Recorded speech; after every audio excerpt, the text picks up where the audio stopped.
민수기 20장 1절에서 13절. 예전에 저희 교회에 김말순이라고 하는 집사님이 계셨습니다. 그분의 그 남편 되시는 분은 일평생 이렇다 할 직업이 없이 사셨죠.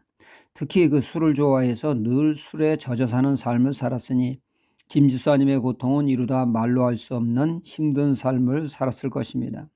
어느 날 집사님 댁에 신방을 갔더니 말을 합니다.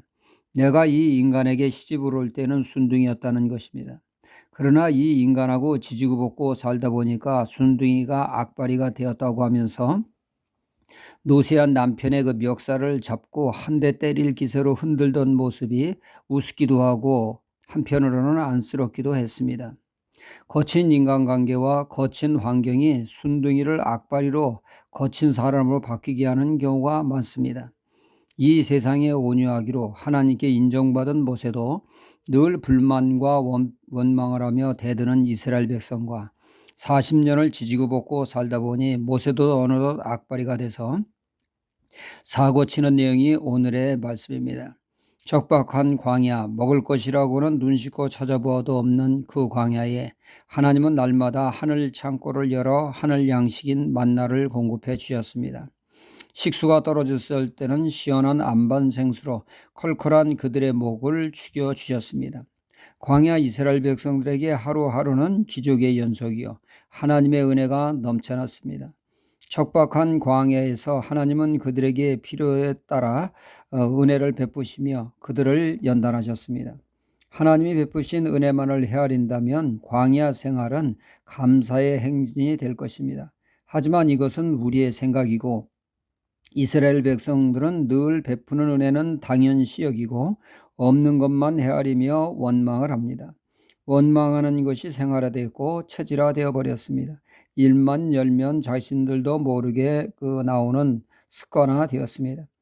그들이 그 가데스에 이르렀을 때 가뭄으로 인해 식수 문제가 봉착하게 되었습니다.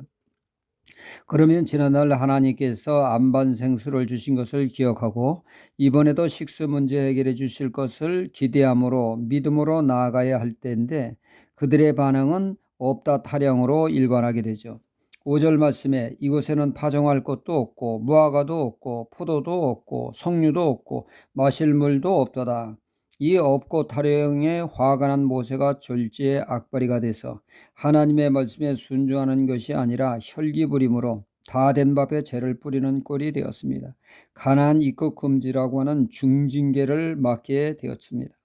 오늘 말씀에서 약정 관리에 각별히 신경 써야 함을 깨닫는 말씀입니다. 우리의 그 육체는 다양한 질병이 있습니다. 특별히 안 좋은 부분이 있죠. 가령 간이 안 좋은 사람은 간 때문에 고생하고 호흡기가 안 좋은 사람은 호흡기 증세로 고생을 하게 됩니다. 제가 비염 때문에 예전에 그 이비인후과를 찾았는데 그 의사분이 이야기하기를 100% 나을 수 있다고 장담을 합니다. 그러면서 하는 말이 100% 낫지만 100% 재발할 수 있다고 했습니다. 그러니 평소에 관리를 잘 하라고 했죠. 우리의 이 특정 부위의 병이 재발할 수가 있습니다. 우리의 삶도 그렇습니다. 특별히 약한 부분이 있다는 얘기죠. 다른 데는 건강한데 문제가 없는데 유독 한 가지에 자꾸 재발이 되어 힘들게 한다는 겁니다. 가령 어떤 이는 돈에 약한 사람이 있습니다. 물질의 유혹 앞에 속절없이 무너집니다. 번번이 넘어집니다. 어떤 사람은 이성에 약합니다. 늘 문제가 터졌다면 이성 문제입니다. 마치 삼손처럼 말이죠. 또 어떤 사람은 혈기가 문제가 돼서 다 된 밥에 초를 칩니다. 오늘 말씀의 지도자 모세도 약점이 있습니다. 그에게 약점은 두 가지인데 첫째는 혈기입니다. 모세는 광야 연단으로 온유해졌지만 그 내면엔 혈기가 도사리고 있었습니다.